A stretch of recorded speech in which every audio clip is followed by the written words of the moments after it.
नमस्कार, India news देख रहे हैं आप। मैं हूं आपके साथ आकांक्षा। चलिए एक नजर हरियाणा विशेष पर हम डालते हैं। बड़ौदा उपचुनाव को लेकर बीजेपी विधायक दल की बैठक हुई है। बैठक में बीजेपी के कई नए प्रदेश अध्यक्ष ओपी धनखड़, सीएम मनोहर लाल समेत तमाम विधायक मौजूद रहे हैं।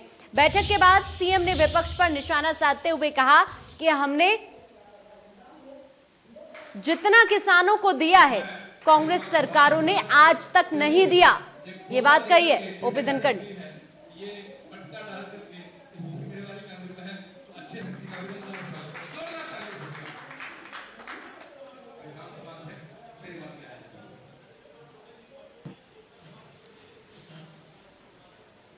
कही थी और जब जींद में कही थी तो उसका परिणाम आपने देख लिया है।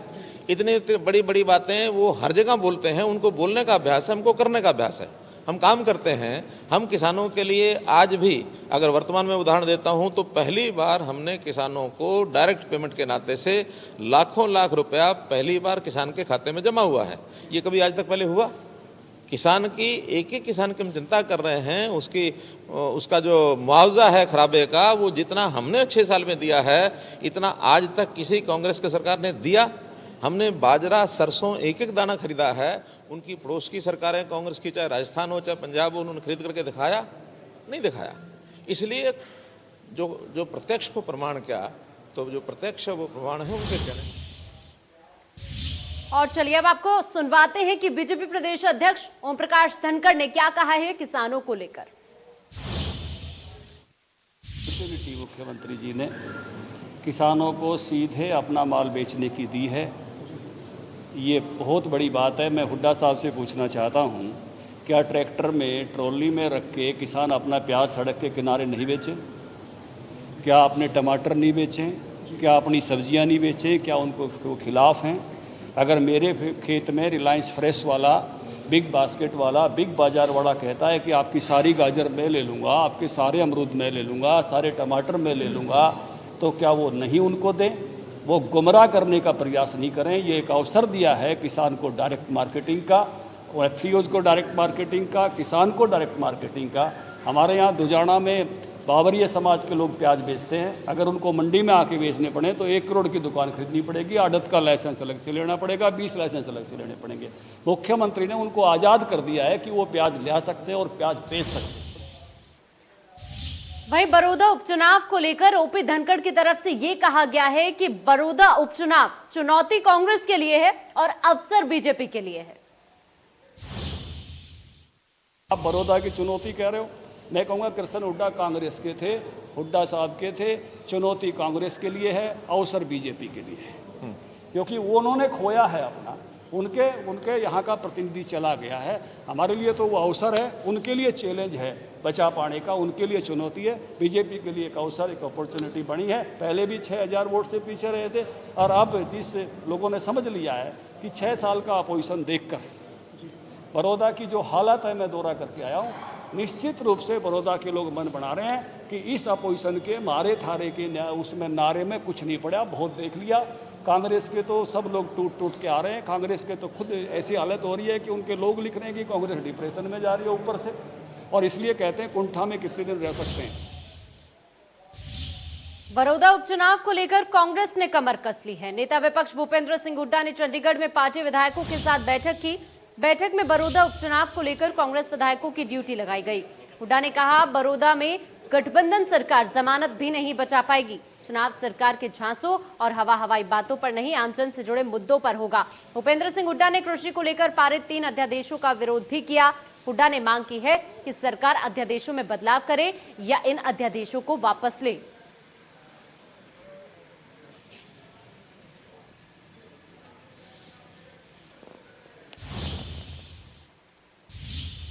हरियाणा में आम लोगों को वक्त पर सुविधा दिलाने को लेकर मुख्यमंत्री मनोहर लाल ने डिजिटल प्लेटफॉर्म ई सचिवालय लॉन्च किया है।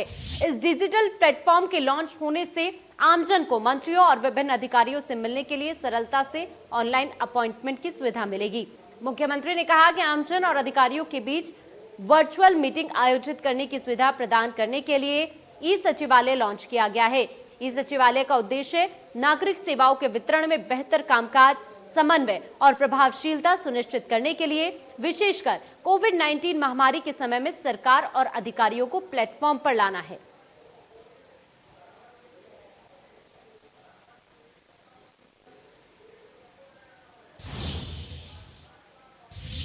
वहीं इनेलो नेता अभय सिंह चौटाला ने बीजेपी गठबंधन सरकार पर आरोप लगाते हुए कहा कि प्रदेश में कानून व्यवस्था नहीं है। उन्होंने कहा कि हरियाणा में आए दिन हत्या, डकैती, लूट, गैंगरेप की वारदात सामने आ रही हैं। कानून की हालत आज ऐसी हो गई है कि सरकारी आंकड़ों के अनुसार आए दिन औसतन 4 मर्डर, 5 रेप, 1 गैंगरेप, 14 अपहरण और उनके साथ चोरी और डकैती की वारदातें हो रही हैं। उन्होंने कहा कि बीजेपी का मुख्य एजेंडा कानून व्यवस्था को दुरुस्त करना नहीं, बल्कि प्रदेश की जनता को कैसे धर्म और जात पात में बांटा जाए उस पर है। अभय चौटाला ने कहा कि हरियाणा प्रदेश अपराधियों का अड्डा बन गया है।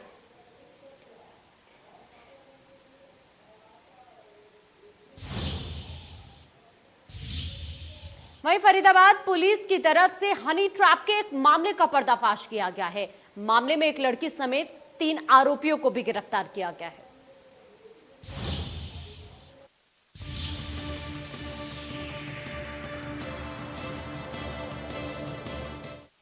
एक हसीना ने डॉक्टर को हुस्न के जाल में फंसाने का जो प्लान बनाया, उस जाल में वो खुद फंस गई। मामला फरीदाबाद का है, जहां एक लड़की ने अपने 2 साथियों के साथ मिलकर एक डॉक्टर को अपने जाल में फंसाया।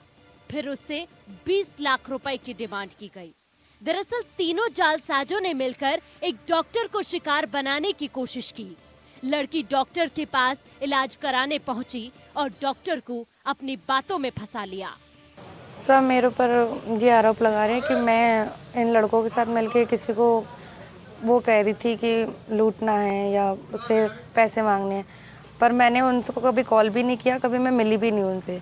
एक बार उनके साथ मैं पुलिस लाइन गई थी, एक बार उन लोगों के साथ मैं गई थी और एक कल उनके साथ पुलिस लाइन गई थी, लेकिन उन लोगों ने मुझे बताया नहीं किस लिए जाना है।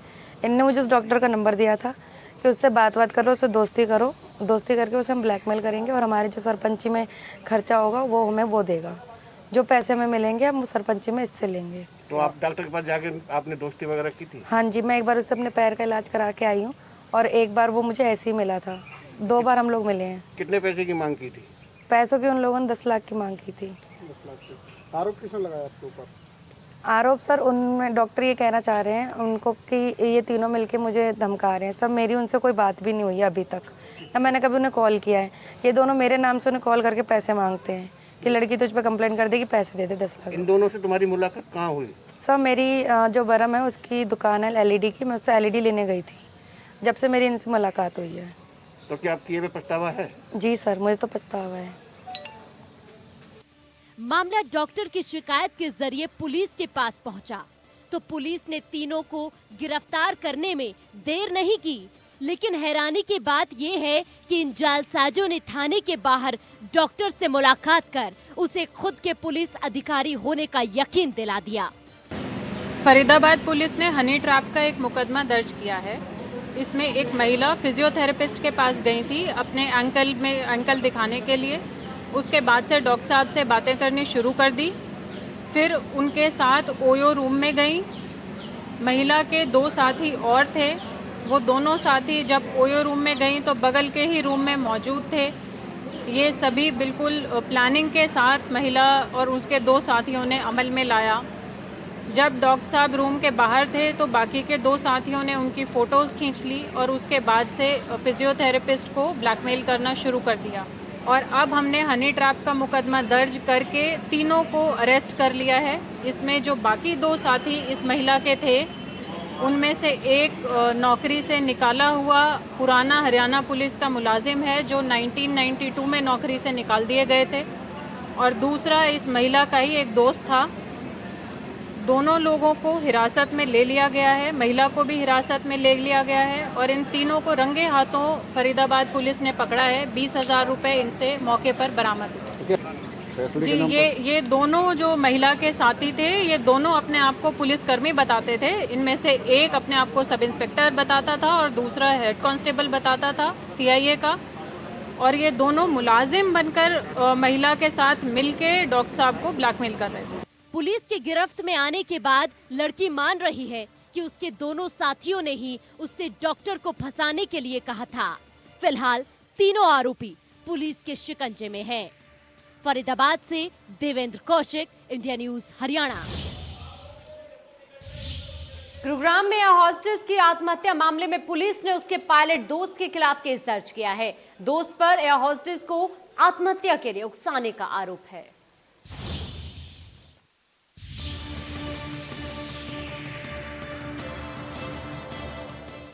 गुरुग्राम में एयर हॉस्टेस के आत्महत्या के मामले में उसके पायलट दोस्त के खिलाफ आत्महत्या के लिए उकसाने को लेकर मामला दर्ज किया गया है। पुलिस ने एयर हॉस्टेस की बहन के बयान पर पायलट डेजल शर्मा के खिलाफ केस दर्ज किया है। सेक्टर 65 इलाके के बेस्टेक अपार्टमेंट के फ्लैट्स की 5वीं मंजिल से कूदकर एयर हॉस्टेस के आत्महत्या करने का मामला सामने आया था। ऊपर से गिरने के कारण एक हाई राइज बिल्डिंग में ऊपर से गिरने से उसकी मौत हुई है, जिसके संबंध में उसकी बहन ने स्टेटमेंट दी है कि मेरी बहन को एक उसका फ्रेंड था डेजल शर्मा, जो उसने परेशान किया, इस वजह से उसने सुसाइड कर लिया। तो इसके संबंध में हमने सेक्टर 65 पुलिस स्टेशन में केस रजिस्टर कर लिया है 306 के तहत, और उसमें इन्वेस्टिगेशन की जा रही है।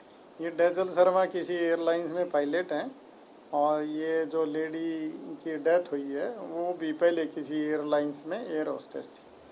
मामला सेक्टर 65 बेस्टेक अपार्टमेंट के डी ब्लॉक का है, जहां DLF फेज 3 की रहने वाली एयर हॉस्टेस पैंगिला अपने दोस्तों के साथ पार्टी एंजॉय करने पहुंची थी। लेकिन रात 11 बजे पुलिस को सूचना मिली कि एयर हॉस्टेस ने 5वीं मंजिल से कूदकर आत्महत्या कर ली है। पुलिस ने शव को कब्जे में लेकर जांच तो शुरू की है, लेकिन इस हादसे के बाद से पूरे इलाके में सनसनी जरूर फैल गई है।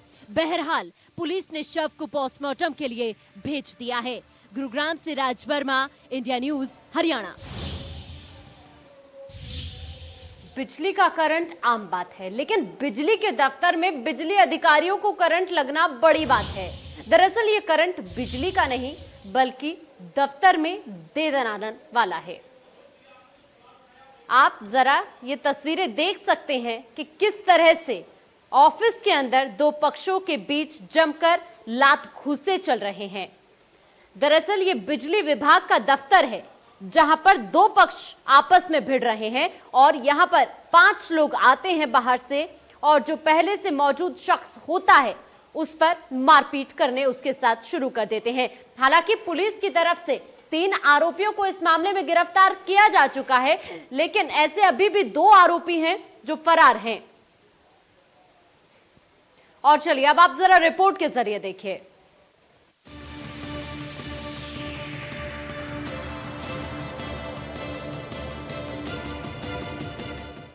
ये कोई कुश्ती का अखाड़ा या फिर बॉक्सिंग रिंग नहीं जहां पर आपको फाइट देखने को मिल रही है, बल्कि एक करनाल में बिजली विभाग के एसडीओ साहब का दफ्तर है। दफ्तर में ही 2 पक्षों में लात घूंसे चले, और ऐसे चले कि दफ्तर की कुर्सियां ही हवा में लहराने लगी। दरअसल करनाल के गगसीना गांव में बिजली की लाइन डल रही है, जो किसी के खेत के अंदर से जा रही है। इस बात की शिकायत को लेकर गगसीना गांव के कुछ लोग बिजली विभाग के दफ्तर पहुंचे।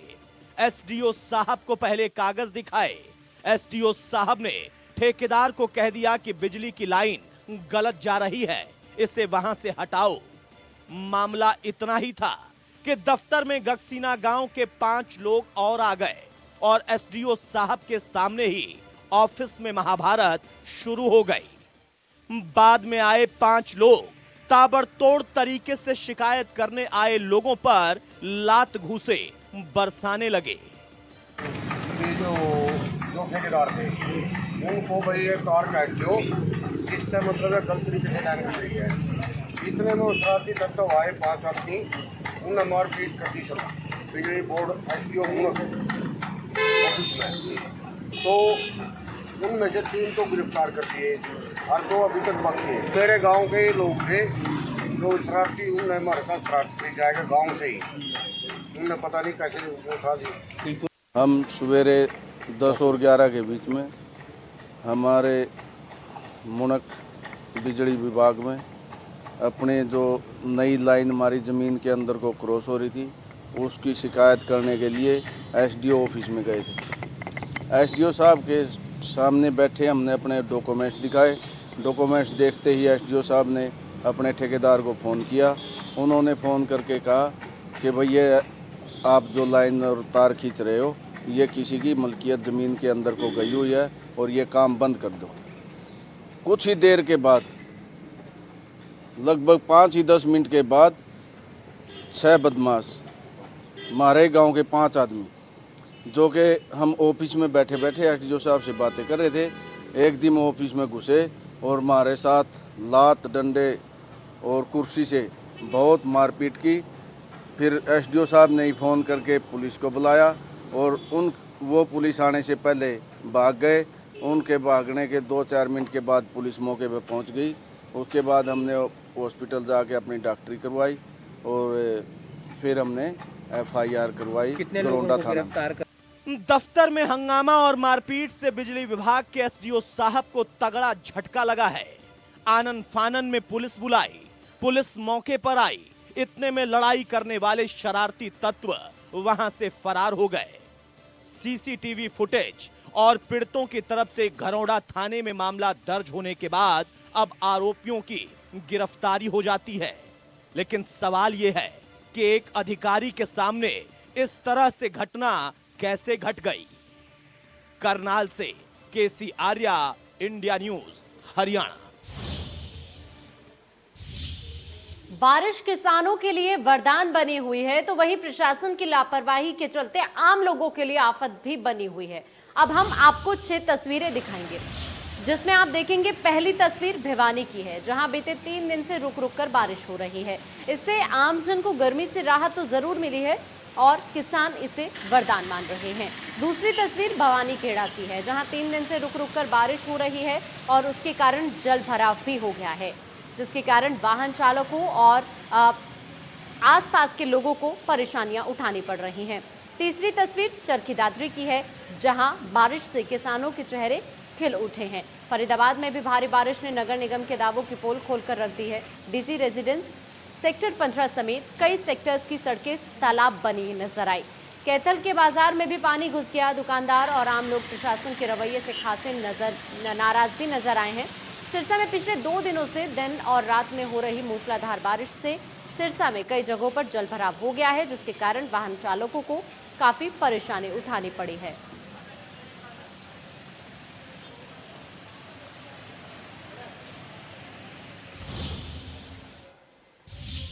वहीं फरीदाबाद में भी प्रशासन के दावों की पोल पहली ही बरसात में खुलते हुए नजर आई। देखिए जरा देवेंद्र कौशिक की ये रिपोर्ट।